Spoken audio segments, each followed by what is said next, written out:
अस्सलाम वालेकुम व्यूअर्स, मैं हूं आपका होस्ट अब्दुर्रहमान। आज डिस्कस करेंगे पाकिस्तान में गैस मुहैया करने वाला मेन ट्रांसमिशन नेटवर्क एक मरतबा फिर तबाही के दहाने पर है, क्योंकि इसके अंदर जो मौजूदा प्रेशर है वो इसकी कैपेसिटी से ज़्यादा हो चुका है। पाकिस्तान भर में गैस सप्लाई करने वाला जो पूरा बड़ा इंफ्रास्ट्रक्चर है वो हर वक्त 5 billion cubic feet gas maximum संभालने की कैपेसिटी रखता है। इस वक्त उसके अंदर 5.15 बिलियन क्यूबिक फीट गैस का प्रेशर है, यानी जितनी कैपेसिटी है उससे ज़्यादा गैस मौजूद है। इसी वजह से हुकूमत ने एक मरतबा फिर पाकिस्तान में गैस पैदा करने वाले कुएं जो हैं उनसे गैस की पैदावार घटा दी है, और इस पैदावार घटाने का नुकसान पिछले 4 साल के दौरान पाकिस्तान की बड़ी गैस पैदा करने वाली कंपनियों को 50 अरब रुपए हो चुका है। जी हाँ, पाकिस्तान की OGDCL, PPL और MOL जैसी कंपनियां जो हैं, जो हुकूमत पाकिस्तान के मेजर शेयर रखती हैं, वो मजबूर है कि हुकूमत की बात माने। क्यों? पाकिस्तान ने जो कतर के साथ गैस लेने का मुआहदा कर रखा है, हमने वो गैस लेनी ही लेनी है। सिस्टम के अंदर गैस की कैपेसिटी 5 बिलियन क्यूबिक फीट की है। आगे गैस की कंजम्पशन इंतहाई कम हो चुकी है।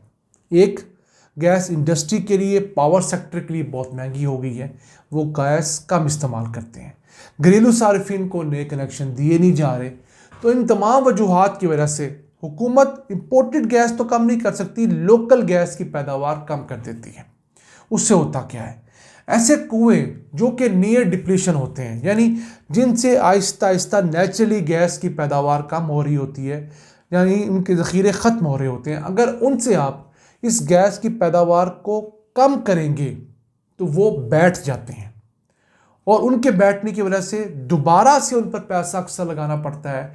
उनके अंदर आर्टिफिशियल लिफ्ट्स लगानी पड़ती हैं, पंप्स लगाने पड़ते हैं। उन्हें दोबारा चालू करने के लिए फिर लाखों करोड़ों डॉलर्स का खर्चा करना पड़ता है, और ये सब कुछ हमारी हुकूमतों की नाअहली की वजह से हो रहा है, जिन्होंने पाकिस्तान के अंदर गैस को वायबल नहीं रहने दिया।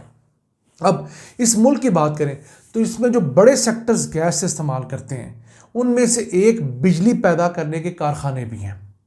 अगर हम बात करें मजमूई तौर पर 13,420 मेगावाट के पावर प्लांट्स ऐसे हैं जो गैस से बिजली पैदा करने की सलाहियत रखते हैं। इनमें से 3,536 मेगावाट तो लोकल गैस से बिजली पैदा करते हैं, जबकि 9,884 मेगावाट के पावर प्लांट ऐसे हैं जो इंपोर्टेड गैस से बिजली पैदा करने के लिए मुख्तस किए गए हैं। तो हो क्या रहा है, अब इन बिजली के पावर प्लांट से जो बिजली का 1 यूनिट पैदा होता है वो 26 रुपये का है। अब ये जो 26 रुपये यूनिट वाला जो एक यूनिट है, ये हमारी लोकल गैस से भी महंगा है, हमारे कोयले से भी महंगा है, हमारे न्यूक्लियर से भी कहीं महंगा है, और पन बिजली के मुकाबले में तो ये बहुत महंगा है।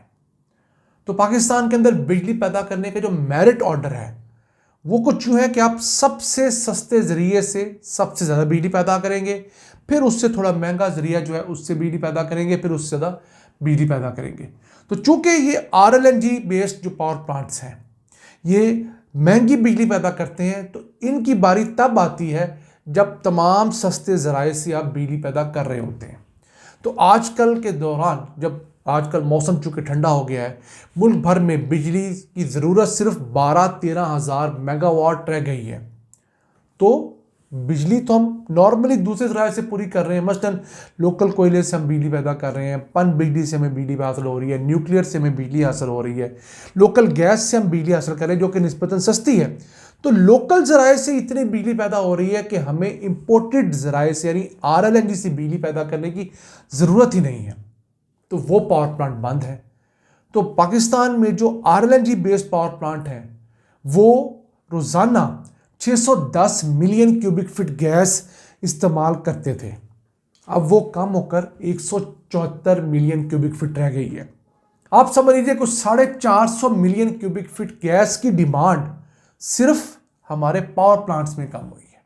इसके साथ साथ इन्हीं गुज़िश्ता 3-4 सालों के दौरान पाकिस्तान के अंदर कमर्शियल सेक्टर ने भी अब सुई गैस के कनेक्शन कटवा दिए हैं।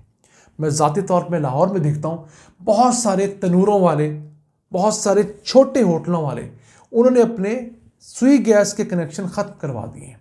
उसकी वजह क्या है? वो कहते हैं जी गर्मियाँ हो सर्दियाँ हो, हमें बिल लाखों रुपए में आता है।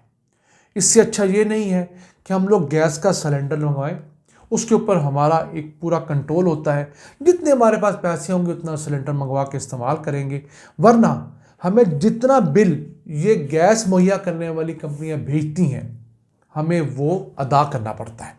और इसमें दूसरी कोई राय नहीं है। पाकिस्तान के अगर सरकारी महकमों की बात करें जो कि हम सारिफीन के साथ डील करते हैं, उनमें से एक बदतरीन महकमा गैस का महकमा भी है। यानी अगर आपको बिजली का बिल ज़्यादा आ गया है तो आप अपने मुतलका सब डिवीज़न में जाएंगे, एसडीओ को रिक्वेस्ट करेंगे, वो आपका बिल देखेगा, यूनिट ज़्यादा चार्ज हो गए हैं या कुछ और मसला है, आपका मीटर ख़राब है, वो आपको कुछ ना कुछ अकोमोडेट कर देगा, आपकी किस्तें कर देगा। लेकिन अगर खुदा न खास्ता आपके गैस का बिल ज़्यादा आ गया है, और खा गलती गैस के महकमे की क्यों ना है, आपको बिल अदा करना ही पड़ेगा। बहुत कम चांसेस हैं कि आपको गैस के महकमे में कोई रिलीफ मिले। तो ये वजह है कि हमारा जो बहुत बड़ा सेक्टर था कमर्शियल सेक्टर, तनूरों वाले, होटलों वाले, इस तरह के जो कमर्शियल सेक्टर में काम करते थे, उन्होंने तो अपने गैस कनेक्शन ख़त्म करवा दिए। इल्ला ये कि वो लोग जिनके बड़े सेटअप हैं, जिनको गैस की बहुत ज़्यादा ज़रूरत है और वो बार बार सिलेंडर लाना और ले जाना अफोर्ड नहीं करते, तो उस हिसाब से वो तो चल रहे हैं, लेकिन दरमियाने और छोटे दर्जे के कारोबार इस चीज़ से निकल चुके हैं। अब हमने देखना ये है कि हमारे पास ज़रूरत से ज़्यादा जो गैस है उसे हम कहाँ खपा सकते हैं, हम उसे यहाँ खपा सकते हैं। ये हमारे पास एक कमर्शियल सेक्टर का ऐसा फील्ड है जहाँ पर हम लोगों को बेहतर प्राइसिंग देकर उनसे बेहतर रेट लेने की पोजीशन में भी हैं। क्योंकि इसमें दूसरी राय नहीं है कि पाकिस्तान के अंदर एलपीजी आज भी सुई गैस से 2-3 गुना महंगी है। लेकिन अब सुई गैस के कमर्शियल सेक्टर के ऊपर जो टैक्सेस लग गए हैं, जो मीटर का रेंट लगा है और दीगर चीज़ें जो हैं वो लोगों को बहुत हर्ट कर रही हैं। इसके साथ साथ हमारे मुल्क के अंदर एक और सेक्टर भी इस काम में लाया जा सकता है ताकि गैस की कंजम्पशन बढ़ाई जाए। वो है गैस के उन सारिफीन को मीटर दिए जाएं जो कि मौजूदा मार्केट प्राइस पर गैस लेने के लिए तैयार है। इसकी प्रॉपर पॉलिसी बनाई जा सकती है, क्योंकि हुकूमत के पास इस वक्त 35 लाख से ज़्यादा इस तरह के सारिफीन की दरख्वास्तें आई पड़ी हैं नए गैस कनेक्शन की, जिन्होंने नए घर बनाए हैं, नए इलाकों में घर बनाए हैं। अब वो 35 लाख सारिफीन को अगर आप गैस देने जाएंगे तो कोई 800 मिलियन क्यूबिक फीट गैस आपको चाहिए होगी, इतनी गैस आपके पास है नहीं। तो अगर हम आम प्राइस पे देंगे तो सरासर नुकसान है। ये हो सकता है कि हुकूमत एक प्रॉपर पॉलिसी के बाद उन सारिफीन को महंगे रेटों के ऊपर गैस के कनेक्शन दे, पहले उनके साथ डील करें ताकि कल को वो अदालतों में जाके बिला वजह को रिलीफ ना लेते फिरें।